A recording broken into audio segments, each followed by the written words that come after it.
जी हाँ, बजट में एक इम्पोर्टेंट अनाउंसमेंट की गई है, extending the time limit to file the updated return. तो यहाँ पे सेक्शन 139 सब सेक्शन 8A जो बात करता है अपडेटेड रिटर्न की।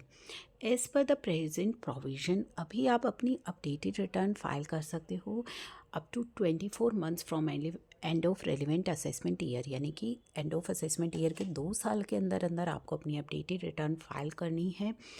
फैसिलिटी ऑफ अपडेटेड रिटर्न जो है वॉलंटरी कंप्लायंस है against the payment of additional tax आपको देना होगा 25% of tax and interest payable.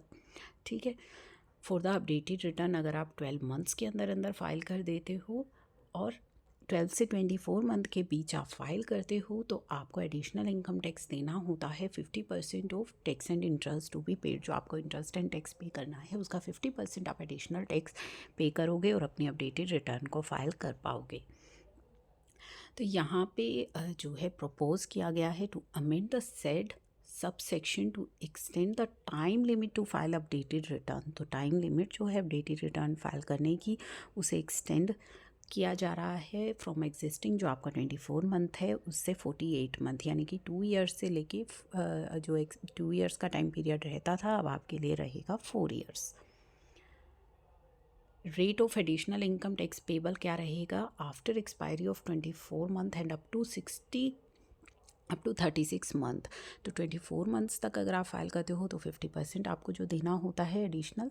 ठीक है, अब यहाँ पे अगर 2 ईयर्स के बाद लेकिन 3 ईयर्स यानी कि 2 to 3 ईयर्स के बीच अगर आप फाइल कर रही हैं अपडेटेड रिटर्न तो उस केस में आपको किस प्रकार से एडिशनल टैक्स देना होगा 60% of tax and interest payable अब आपको देना होगा और आप 2 साल के बाद भी बट विद इन 3 ईयर्स आप फाइल कर पाएंगे। अगर 3 to 4 ईयर्स में आप फाइल कर रही हैं यानी कि 3 साल के बाद आप फाइल कर रही हैं क्योंकि 4 साल की टाइम लिमिट आपको मिल गई है तो आपको 70% of the aggregate of tax and interest payable अब आपको देना है। यानी कि पहले 1 साल के लिए तो आपका जो था अभी आपको जो एडिशनल देना था 25%, 1 साल के बाद लेकिन 2 साल तक फाइलिंग कर रही हैं तो 50%, 2 से 3 साल के बीच फाइलिंग कर रही हैं तो 60% और 3 से 4 साल के बीच में आप फाइल कर रहे हैं तो 70% of tax and interest payable आपको एडिशनल टैक्स देना होगा। It is further proposed to provide that no updated return shall be furnished by any person where notice to show cause under section 148A का notice यदि आपके पास आ गया है तो आप नहीं फाइल कर पाएंगे आफ्टर 36 मंथ यानी कि 3 साल के बाद। हाउएवर वेयर सब्सिक्वेंटली जो ऑर्डर पास हुआ है सेक्शन 148A का determining that it is not fit case to issue notice under 148 तो आप फाइल कर सकते हैं 4 ईयर्स तक। ये अमेंडमेंट 1 अप्रैल 2025 से एप्लीकेबल हो जाएगी तो 1 अप्रैल से आप फाइलिंग कर पाएंगे।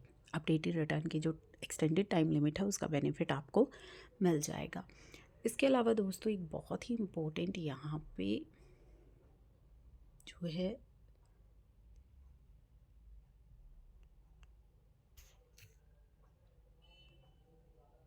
चेंज किया गया है सेक्शन में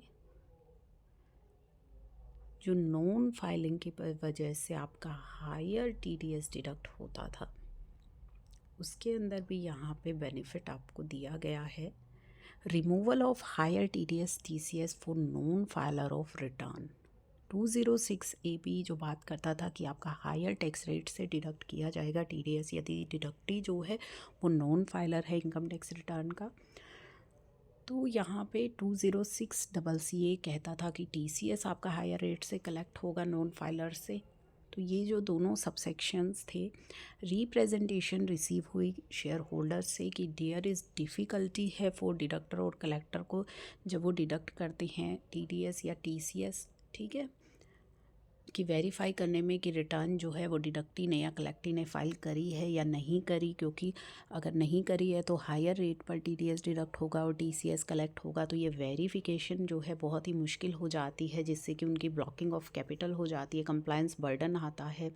तो इस इशू को एड्रेस करने के लिए रिड्यूस किया गया है compliance burden for deductee and collector कि 206 AB जो सेक्शन है और 206 CC जो सेक्शन है, जो बात करता था कि हायर रेट से टीडीएस डिडक्ट होगा और हायर रेट से टीसीएस कलेक्ट होगा, ये दोनों सेक्शन रिमूव हो रहे हैं और 1 अप्रैल 2025 से ये सेक्शंस रिमूव हो जाएंगे। तो कोई आपको अभी ये जांच पड़ताल की आवश्यकता नहीं है कि आईटीआर फाइल हुई है या नहीं हुई है।